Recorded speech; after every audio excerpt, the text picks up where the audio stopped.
Законодавецот го издвојува семејното насилство како посебен вид на криминал, земајќи предвид природата на семејното насилство, во смисла на тоа што истото се случува во домот, во местото каде што треба да бидеме најбезбедни и најсигурни, и од овие причини се предвидени построги, односно затворски казни за актите на семејно насилство, а истите се подведени под постоечките кривични дела, односно се санкционираат кај нас физичкото, психолошкото и сексуалното насилство како форми на семејното насилство.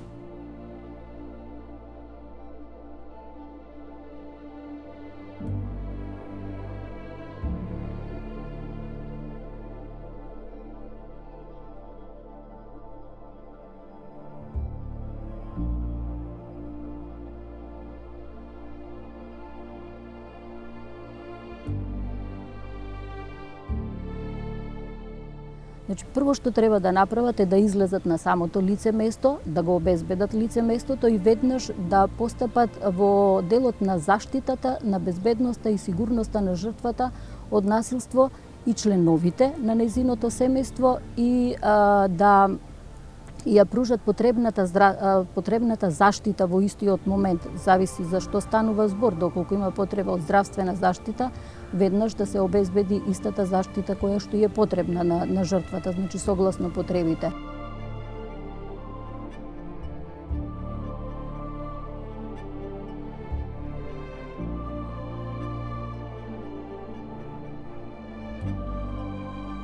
Потоа треба да работат на спречување на насилството, значи намалување на можностите од повторно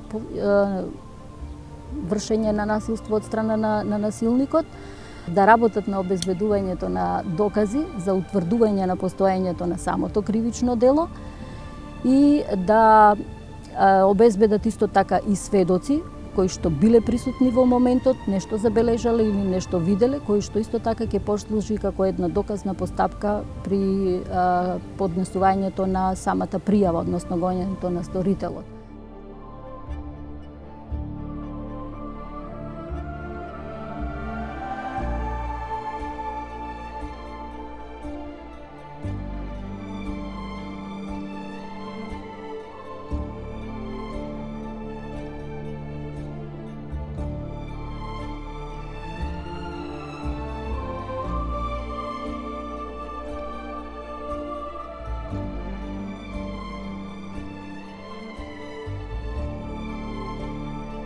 Кривичните постапки, вклучувајќи тука и истрагата и постапката пред судовите, се во интерес за заштита на самата жртва, треба да се водат брзо, ефикасно, промптно, без непотребни одолговлекувања.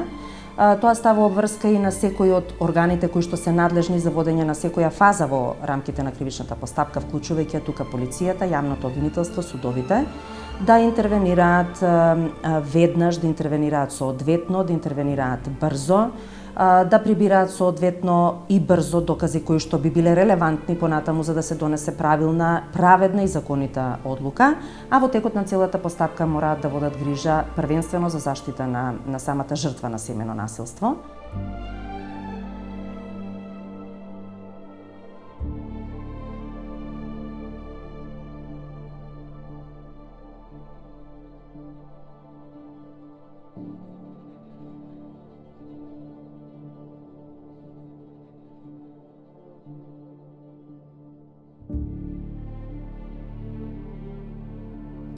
Покрај итноста во постапувањето по случаите за пријавени кривични дела од областа на семејното насилство, полициските службеници се должни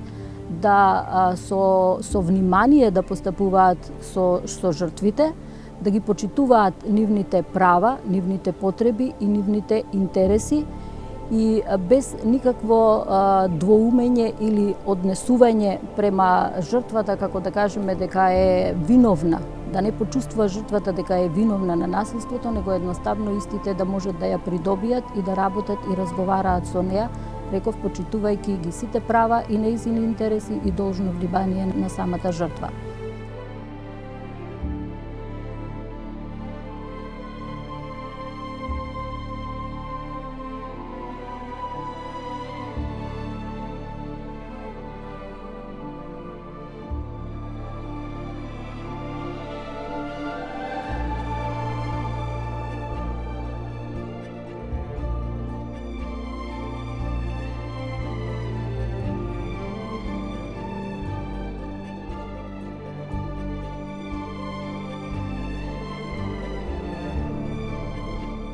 Меѓу другите може по барање на жртвата, а по наредба на судот да се обезбеди и видеотонски запис од исказот на жртвата, кој што понатаму би се користел во текот на постапката,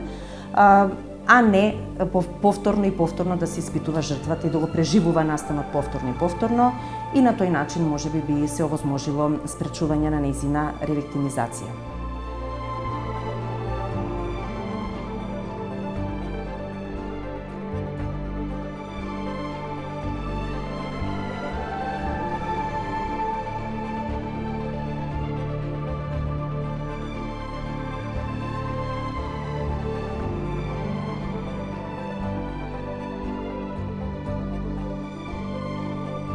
Судот е обврзан со начелото на индивидуализација на казната, што значи дека судот не треба само да се води од тоа да изречената казна треба да е законита, но истата треба да биде и адекватна на конкретниот случај.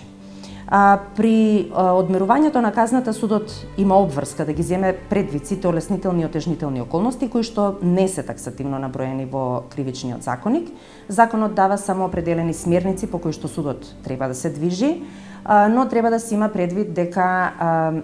околностите секогаш треба да се ценат во контекст. Што значи тоа? Тоа значи дека една иста околност за определени кривични дела може да е олеснителна, но во некои ситуации може да се третира и како отежнителна околност. Например,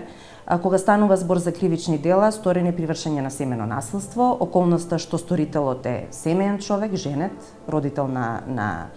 деца, малолетни, полнолетни, независно, не може да се смета како олеснителна околност, напротив, особено ако жртвата е неговата сопруга или некоја од неговите деца.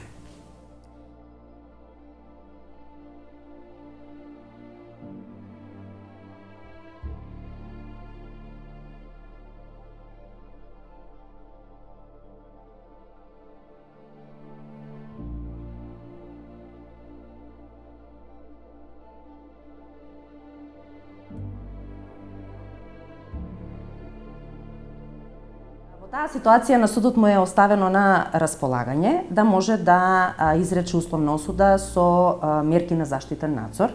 која што се третира како еден вид на средна санкција во тие ситуации. Тоа значи дека при изрекувањето на условната осуда може судот да изрече една или повеќе мерки на заштитен надзор и со тоа да стави обврска на сторителот во времето на проверка да треба да презема определени активности, како например да посетува програма за сторители на кривични дела при вршење на семено насилство, која што програма понатаму ја спроведува пробацијската служба и стручни лица во рамки на пробацијската служба. Може би се наметнува прашањето како ќе биде обврзан сторителот тоа да условно осудениот да ги посетува тие програми со самата законска одредба и самото законско решение дека доколку не ги почитува овие наредби кои што се дадени во одлуката на судот, условната осуда може да се отповика и утврдената казна затвор секако да се изврши.